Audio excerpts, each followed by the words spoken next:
Hey guys, welcome to another Checkerboard Chat. This is Trenton, Duffer, that's Rob Harvey. I'm excited today, man. I'm in a good mood today. Got Valentine's Day. You're about the tomorrow. only one. Valentine's Day, yeah. Valentine's Day tomorrow. Spending Valentine's in Lexington, Kentucky. Yeah, Vols play Kentucky at Rupp Arena. I'm not going to get to go, but Rob is going to go. What time did you say you were leaving, like 4 o'clock? A little earlier than that. I've got a test at 2:10. Yeah, and then I'm leaving right after that. So, if anyone's good at econ, wants to help me study. Yeah, Hit me up. The test will already be over by the time. Yeah, you already have it. You have it too. Yeah, the test will be over by the time. But if you want to just like, I don't know how it works. Send prayers. Yeah. Send prayers. What's up? But besides our own personal lives, Saturday it's interesting to say the least for the Vols. They fell to Georgia 76-75. I thought Lamonte Turner hit that, buzzer-beating shot, and I thought it was kind of funny because, the crowd was like, "Oh!" and then, wait a second. But he got screwed on the goaltending. I don't know if y'all saw it or not, but there's 15 seconds left, down by 4, and he runs up the court and shoots it. And with I think they determined there was about 8.6 seconds. As the ball's coming down, the guy hits it for Georgia and knocks it off the hoop, and they don't call goaltending and they don't review it. They just ran off the court, and so Barnes was upset about that. But that was big, and they could have won from that because 8.6 seconds, honestly, a lot of time. Foul quick, they miss a free throw. You got a chance, but they deserved to lose that game. They really did. Just all around, it was minus Grant Williams all around. Well, even Grant. The thing is, the man had 30 points, was unstoppable. He had 4 rebounds. Yeah, and his defense was, and Barnes said this today, which we're doing this on Monday, and just to let everyone know not to freak anyone out. Barnes said that he thinks Grant's playing scared on defense because he's afraid to foul now, because he keeps fouling. He does. That's the one thing he's bad at, is he fouls a lot. And so now he's scared, and so, he had those 3 blocks against Ole Miss, but against Georgia he kind of seemed timid, which, he couldn't do anything. J.J. Frazier was just throwing shots in. God, J.J. Frazier. We'll go more into him a little bit later, but, this is Grant's second 30-point game. He's just a freshman. If you want to know something crazy, though, they posted on Twitter the people who, as a freshman, the most 30-point games. He's third with 2. I think Bernard King had 5. Allen Houston, as a freshman, 10 30-point games. Golly. He was the only player on his team, but yeah, he was the only player. That's ridiculous, though. 10 30-point games your freshman year. 10 30-point games any year. Yeah, I can't imagine. You're playing what 30 something games. 30 something games. And a third of those are 30-point games. That doesn't even seem real. But even after the loss, Joe Nardi, they're only the first team out now. Yeah. So they still and I don't know. I don't know what his I would have even had him in the next 4. I wouldn't either. Georgia's an okay team, but your 5th, you've had a lead 5 times this season, 13-point leads, and you blow all of them. Yeah, that's ridiculous. I think it's North Carolina, Ole Miss, Mississippi State. Yeah. This one against Georgia, and there was one. Did they have a lead against Wisconsin? But it's 13 points. They didn't have 13 points. They led for a brief second. That's what it was. That's what it was. It's somebody else, but they blew. I can't think of it off the top of my head. If y'all know, message us. But yeah. It was Arkansas. It was Arkansas. Yeah. But that's bad. That's really bad. It is. I know they're young, but honestly, at this stage, you can't use young as an excuse. And Barnes doesn't do it. I know Grant talks about it. We don't use this as an excuse. No. We should know by now, and they should, because they have played 26 games this season. Yeah, 24, 5. I don't know, but at this point in the season, your immaturity goes out the window. You have played enough games that you need to be able to handle things. Yeah, the Kentucky teams have proved that, even though, and I know Kentucky's talent on all those, NCAA tournament teams were way, way better than Tennessee's right now. But, they prove that even though if you're young, there's a point where you have to grow up and just But at the same time, they still all have immature problems. DeMarcus Cousins, John Wall, and Eric Bledsoe didn't win a national title because DeMarcus Cousins still cries. And he still does it. He still cries like a baby every time they call a foul on one of his teammates or him. You saw him. He got suspended because he complained about something. Boogie. Malik Monk is turned into him. He complains about everything. That's why they beat They would have lost to Alabama if Alabama would have made their free throws. LSU only lost to them by 7 at Kentucky. That's poor. It is. Florida blew them out. Tennessee beat them. Georgia took them to overtime in Lexington. Like, their immaturity is kind of hitting them. Yeah, and like a lot of the Kentucky teams can get over that and do well. But I don't know if they're going to do this. Like they continue to struggle. I don't know. Yeah. They're a weird team. Yeah, and this is for Kentucky. This is a bad time for them to be hosting Tennessee now. Yeah, because there's a lot of uncertainty in that locker room. I feel. And also I saw this when I was researching this. It's in my article for today. Tennessee has overcome after losing after losing just one game 7 times this season. They've bounced back and won the game right after that. So and they have 11 losses. Yeah. So there you go. That one spell where they lost like 3 conference games in a row was like the other loss. Yeah. You know? But yeah, I mean, I don't know. I feel like Tennessee's going to have to come to play, especially in Rupp, because Tennessee has won 4 times in the last 50 years at Rupp. The last time they won was 2006, and Chris Lofton dropped 32 points. Legend. Yeah. God, those are the days. But yeah, I don't know. It'll be an interesting game. See how the refs do. The refs have been consistently terrible. They have for like 3 games now or so, and it's at Rupp Arena, so you know they're going to be. Yeah, that's like playing at Bryant-Denny in football. It's like playing at Alabama in football. It is. Rupp Arena has always been known for just terrible, terrible refs. And I mean, it's because, and then the same reason for Alabama in football, you get this reputation that this team's so good. Surely this isn't a foul on them. Surely he missed that shot. Surely he got fouled then because they're this good. Like exactly. Like that's what happens with Duke and UNC in the ACC.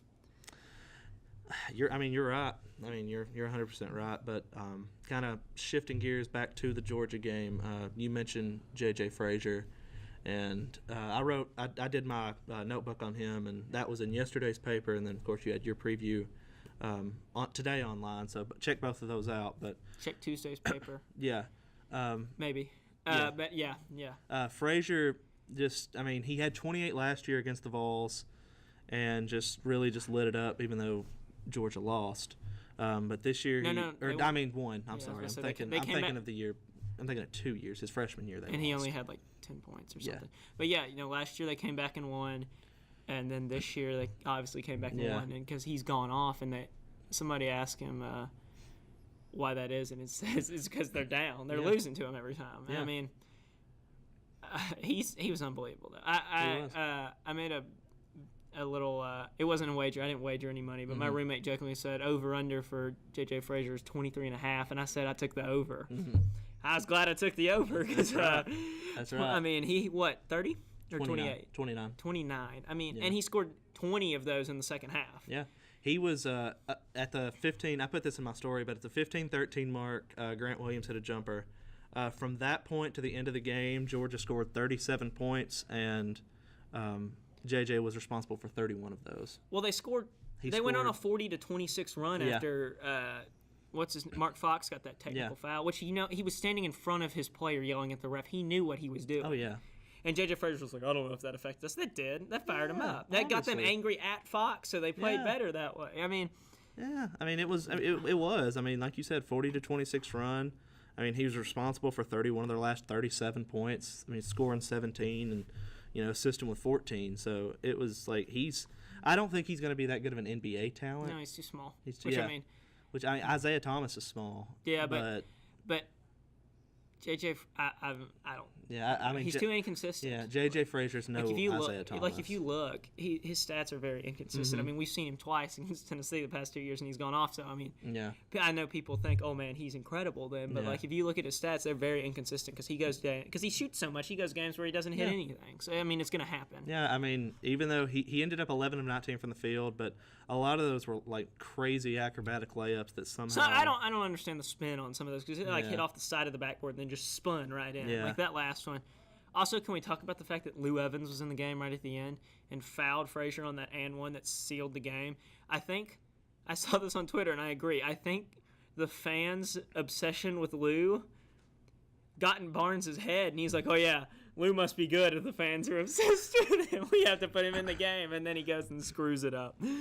Well, I mean, that's not true, obviously, but it's not. just a funny take. It's like he saw how Holly's not using Courtney Dunbar, and then he's like, oh, the fans love Courtney Dunbar, and they get mad when Holly doesn't use her, so I got to use Lou, and then no. How about real quick, the Lady Vols?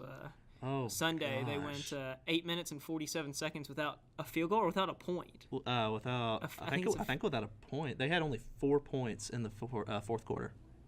Yeah, they had only 4 points in the fourth quarter.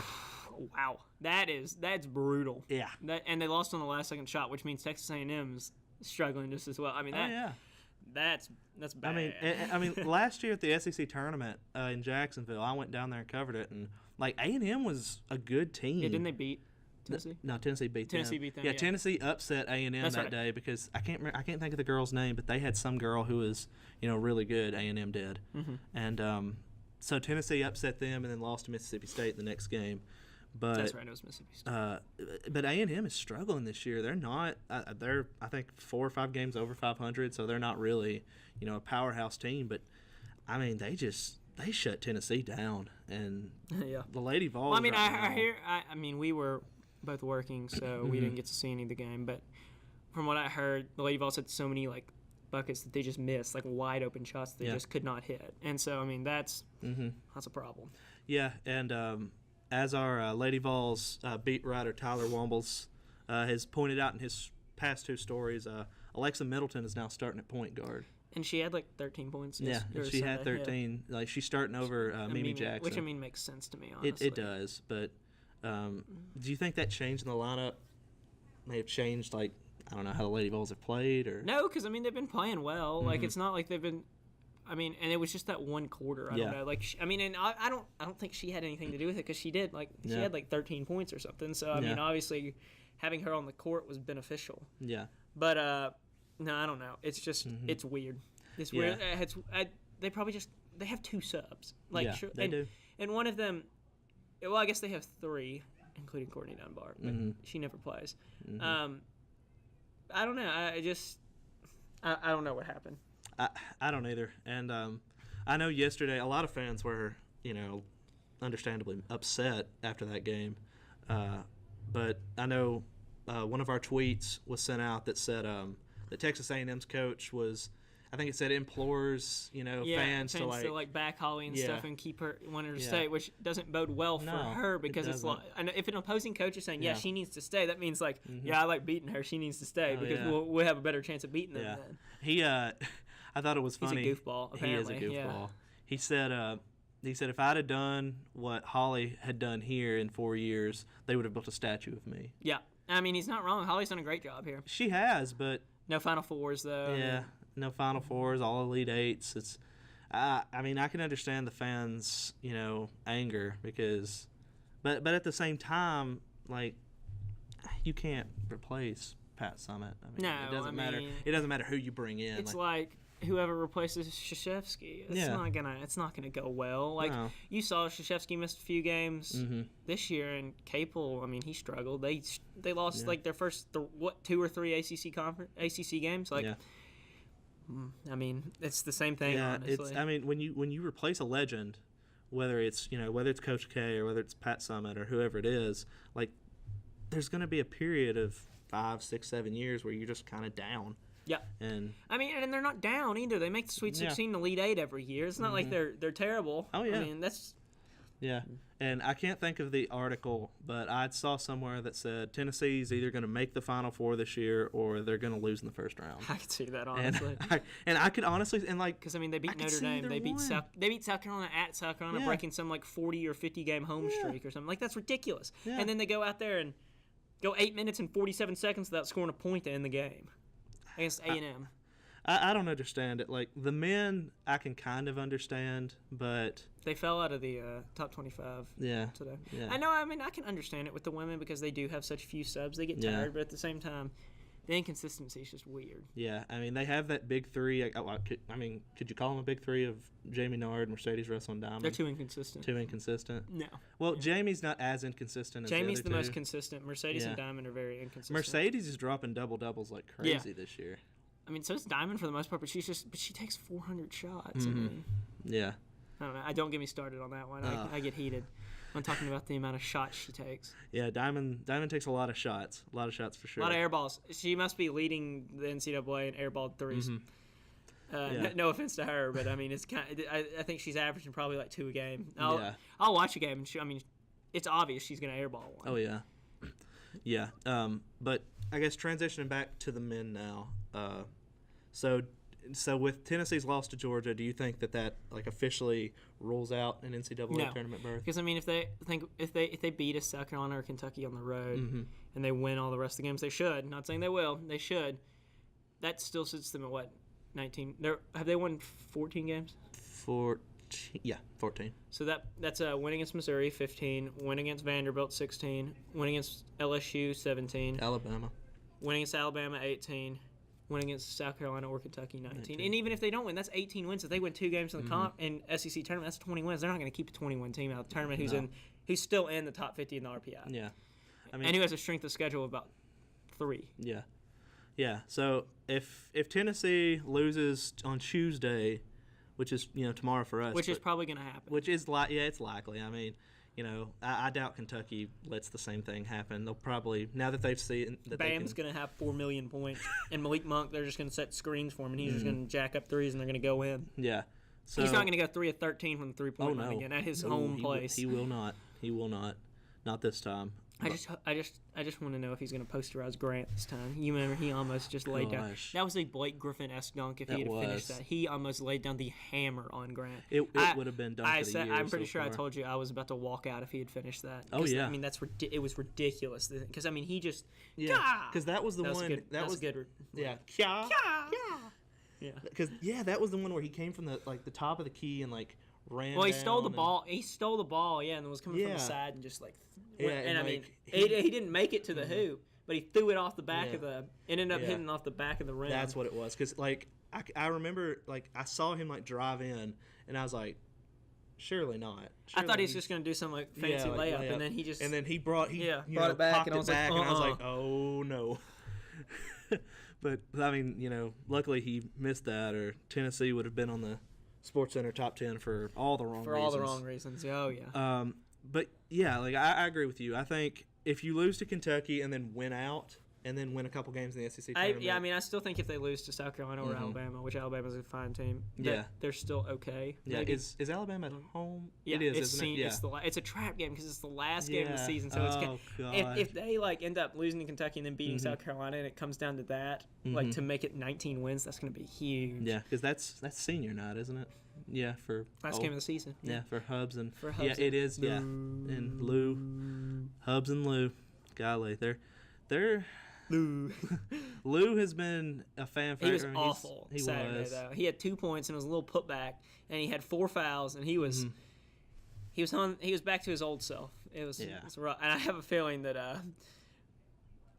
Bam Adebayo is gonna want to dunk all over Lou. Yeah. Oh yeah, it'll be hilarious. Honestly, if Bam dunks on him, I'll laugh very hard. And I love Lou and everything, but I mean he could be an actor with all those flaws. Oh my gosh, it's ridiculous. He's as clumsy as he gets too. It's he hilarious. is the poor thing. Like bless his heart. Bless his heart. He don't know. I mean he's a good guy though. Like I mean don't get me wrong, but he is. He's just. He's so clumsy and just he flops. I think my favorite much. thing was somebody posted a video of him dunking it on Twitter, and he tweeted at him and said, "Hey, can you send me that? I want to show people that it is his actual account, not the fake account." He said, "I want to show people that white people can jump or can dunk," and I was like, "Oh, Lou, oh God, he's Lou, oh, he's a legend." But anyway, kind of moving on, I guess from basketball. Baseball starts on Friday. They have a weekend series against Memphis, and they haven't named a starting pitching rotation for the weekend yet. I'm sure they'll do that soon. But I saw something funny today. Somebody asked if they had a named one, and somebody made the comment that Serrano doesn't name his starting pitchers until 1 month until the season ends, because they always make those late pushes, and it's like what? God. I mean, it'll be interesting to see. There's so many new guys you can't really judge them. I know they finished they were projected 6 out of 7th in the SEC East, which is where they've been the past 4 or 5 years. Yeah. But who was 7th? I think Missouri. Poor Poor Missouri. They're struggling. They suck in everything. They're terrible at football. They're They're getting it. They're getting it together. Though. They beat Vanderbilt by 20 in basketball. Oh, they did, didn't they? They beat them by 20. Luke Cornett went 0 of 9 from the 3-point line. Was it in Memorial? No, it wasn't. It was in Missouri. There was no Memorial Magic. Oh. And then their baseball team is apparently going to be bad. But yeah, I don't know. I mean, it's really just hard to tell. I don't know. Softball. 5-0 already. 3 days in. 3 days in the season and go 5-0, and they allowed like 2 runs all weekend. Mm-hmm. Yeah, that's pretty impressive. I know their pitching's real young, minus Maddie Moss, but and she's just a sophomore. Yeah, she was incredible last year. She's incredible. She lost like 2 games and had like a 1.1 ERA or something ridiculous. Like she's good. Yeah. But I mean, they have basically almost the same lineup. I know they lost Rainey Gaffin, but.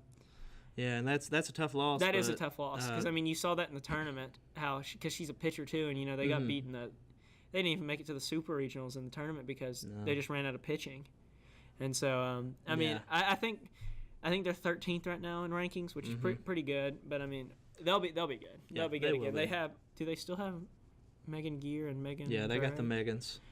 That's pretty awesome. And they've got. Scarlett McSwain. Scarlett McSwain's pretty good. Yeah, she's good. Shalea Gathers is still on the team? Yeah, she is. I'm pretty sure. I mean, they'll be good. Oh yeah, yeah, they will be. They'll be good. I know pitching has been a question for them this year, like you said. But they got a girl from Maryville who has won a couple games, I think. Yeah, they got that girl from Maryville. And then they have Maddie Moss and and then another JUCO girl who might be.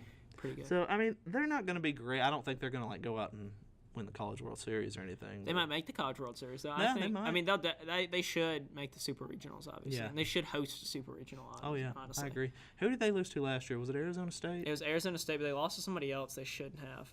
I can't remember who it was. Because it's double elimination in the regionals. In the first round, there's 4 teams. I don't know who it was. But yeah, they ran out of pitching when Rainey Gaffin got hurt.